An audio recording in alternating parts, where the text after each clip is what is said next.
In the back of your mind, in your subconscious, you're worried about, well, what if I fuck up and then I can't pay the money back and they're going to take my $73,000 house and my $6,000 car and they're going to take, well, your wife's have no fucking jewelry and so you're not rich enough to buy any diamonds. So what am I going to do? Well, most people live in apartments anyway, so what the fuck are they going to take away? Nothing. Josh Kim, only collateral was a 15-speed motherfucking bicycle.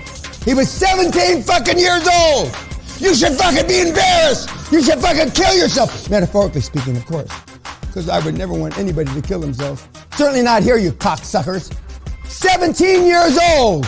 What the fuck, guys, other than jacking off on your computer, what the fuck were you doing at 17? I think some of the 47-year-olds are still jacking up on their computer. You'll be able to invoke change is after I put a bullet in your head and say you're out of the program. I've tried all kinds of different ways, and that's the ultimate hammer, and it works. 1/3 of you within 6 weeks will either have pneumonia, stressed out, can't walk, can't talk, can't get out of bed because you've never been under stress. We had a guy, a Naval Academy graduate. His kidneys shut down. His liver shut down. He was in intensive care. He came that close to death. He wanted success so bad.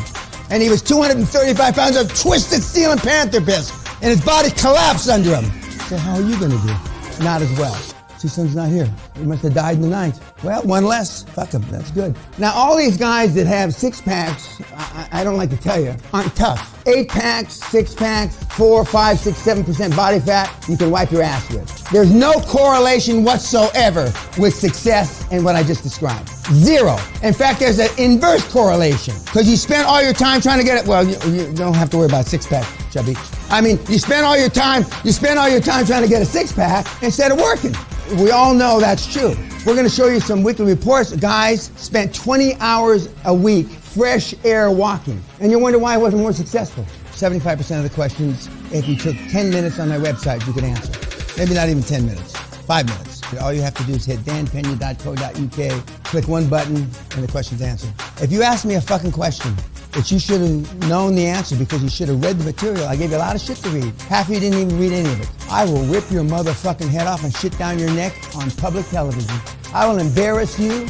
I will make you look like dog shit. I'm not here to waste my time, and stupid questions waste their time. I won't allow it. No matter what question you ask him, it's the same fucking answer. Now, when you get your templates, you're gonna think, oh shit, there's only 6 answers here. No matter what they ask you, we only have 6 possible answers. No matter what time it is. Answer number 2. Will this project, could it ever lose money? Answer number 5. You only have to learn between 25 and 30 phrases to be a billionaire. 30 if you're stupid, 25 if you're reasonably smart. So we'll say 30 for this group. When I tell you, I know it's still, when I look at your faces, you don't believe you don't have to know anything. You don't believe it in your heart. I know you don't. I can see it in your eyes. You don't have to know anything. That's why it's harder for engineers, because they want to know. They want to know why the bridge won't fall down. You don't have to know. One of the biggest challenges you're going to have when you go home, because this is like a perfect environment. This is like a scientific experiment where everything is in the right place. When you go home and you start implementing this stuff and executing it, it's going to be a different world. But some of you, I'm going to have to chop your head off for you to succeed. I can just see you running around with no head. QLA worked then, QLA works now. You may say 3, 4, 5, 6 years from now, QLA didn't work. But in your heart, you know you didn't work. The will or the desire to want to succeed is there, but the will and desire to want to succeed easily is stronger than just the plain the will and desire. The spirit is willing and the flesh is weak. It's like you want to lose weight and every once in a while a pill comes out, right? That you can lose weight without really working too hard. When I read the YouTube comments, it's a personification of they want it easy. And that's why it's even easier for us, because there's even less competition. Because when 99% of the people want it easy, and by definition, this is not the easy program. I mean, you're going to fill your pockets full of money like you couldn't imagine. Whenever I look at YouTube, I think, the kids, I don't know what they're, and I say sarcastically, I don't know what the fuck they're smoking. If it's not addictive, give me some of the shit, But they delude themselves. It's unbelievable. But that shows insecurity. Maslow's hierarchy of needs is a load of shite. A stiff drink and a good fuck could kill you all.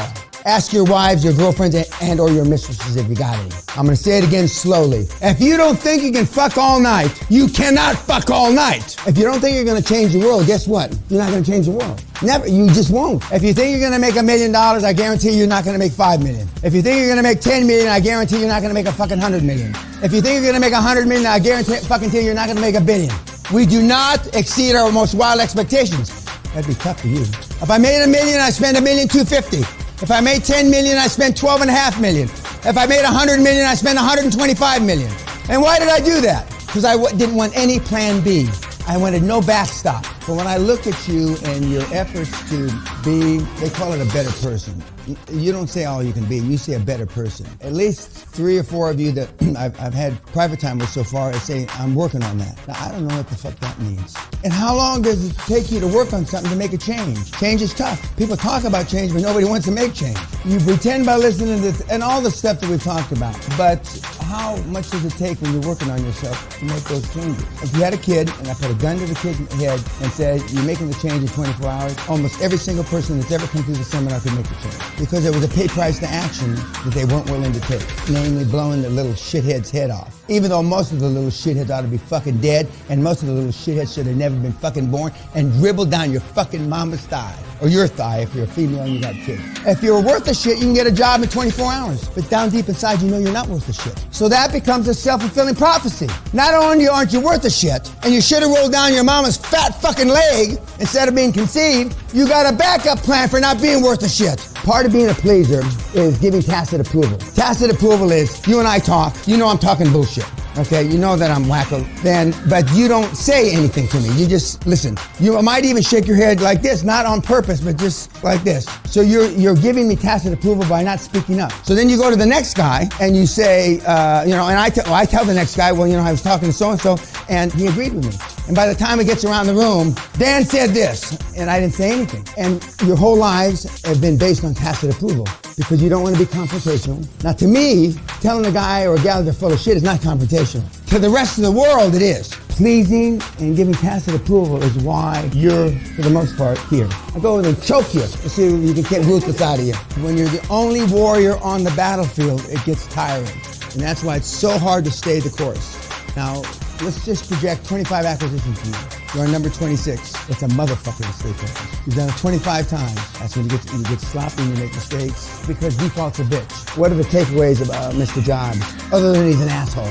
And I don't like to talk about guys that are dead in a bad way. But all these people that we're studying here, you got to talk about them in a bad way because they were bad guys. Because all the people we're going to talk about this week talk exactly like I do, off camera. Elon Musk's favorite word is fuck. He gets it 3 or 4 or 5 times in every sentence he speaks. My favorite word is cunt. They're all alike. They don't send flowers at Christmas. They're all assholes. It's quite remarkable, the people that I've been privileged, and I call it, it's a privilege to be around a number of those guys. And they're 98% all the same. All of them are workaholics. Savage. They never say they're sorry, which is the biggest. If you cut that word out of your vocabulary, not if, when you cut that fucking word out of your vocabulary, you will grow 50% as a human being. Because first you cut the word out, the actual action. Then over time, you cut the feeling out. The people that are sorry are fucking pleasers. When do you see a head of state say he's sorry? When? You don't. Then why do you say you're sorry? You've been taught. You've heard your parents say they're sorry.